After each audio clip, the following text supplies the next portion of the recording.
James Bond, the most iconic recurring character in cinematic history, the foundational figure in a film series spanning 25 official movies over the course of 63 years.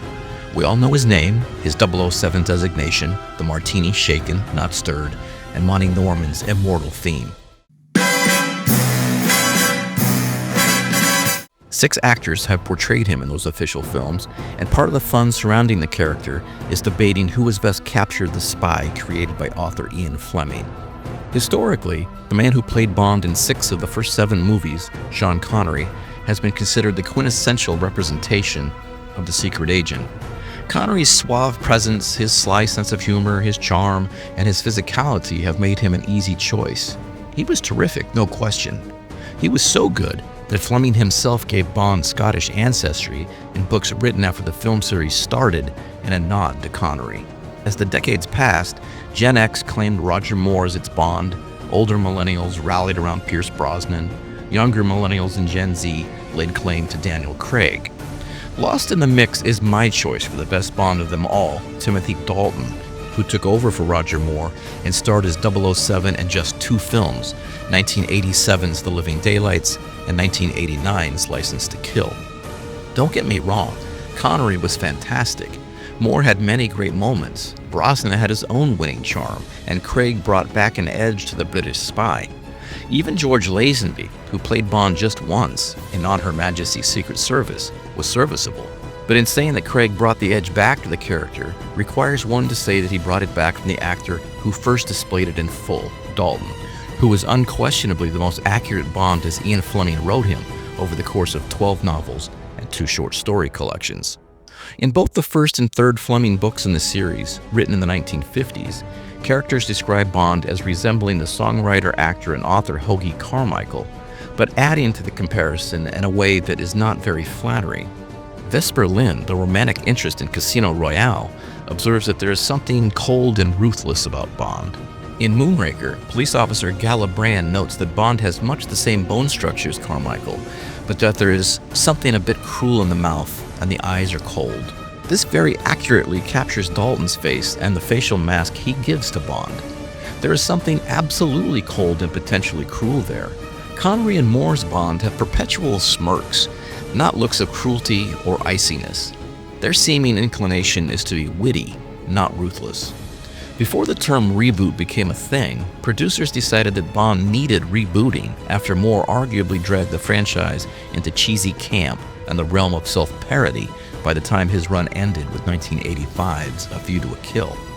But after a dozen years of Moore and lightheartedness, audiences and critics were just not ready for Dalton's Bond.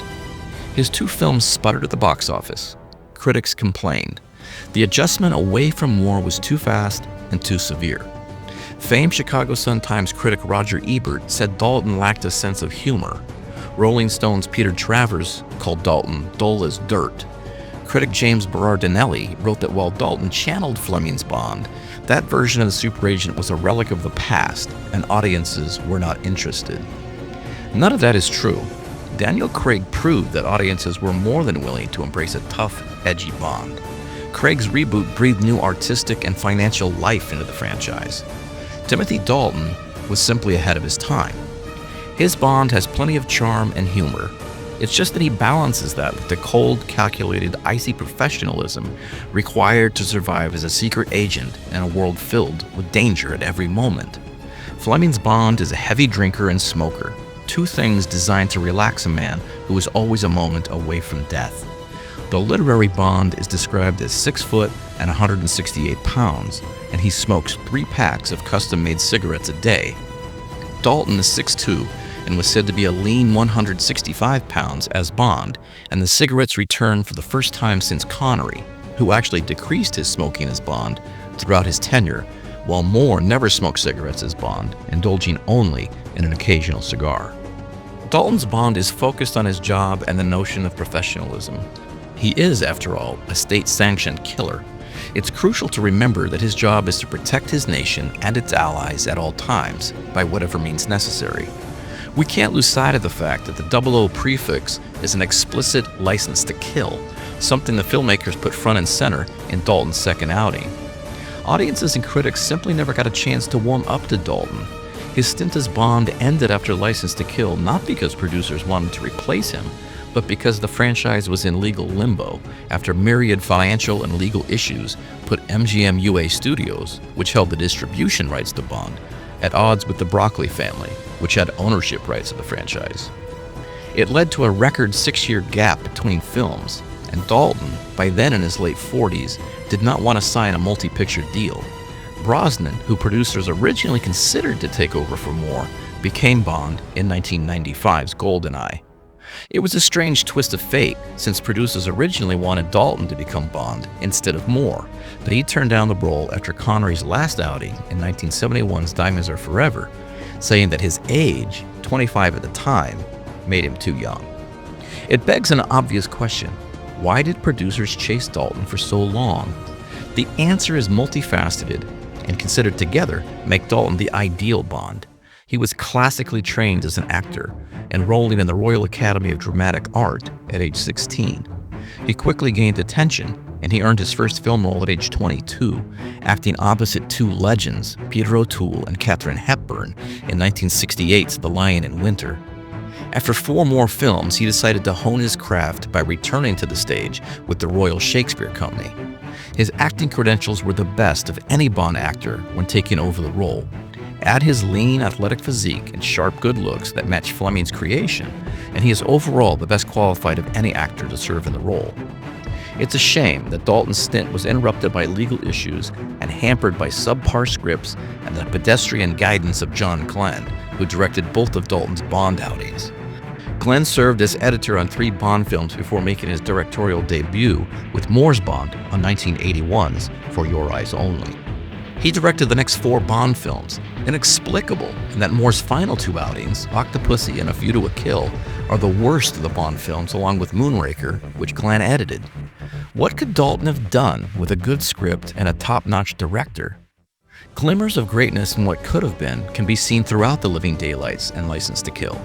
The opening act of The Living Daylights might have saved the franchise after the campiness of Moore's final 2 efforts, and the first 30 minutes are a pretty faithful adaptation of the short story from which it takes its title, including Bond's refusal to kill a would-be sniper played by Mariam Diabo because, in his words, he only kills professionals.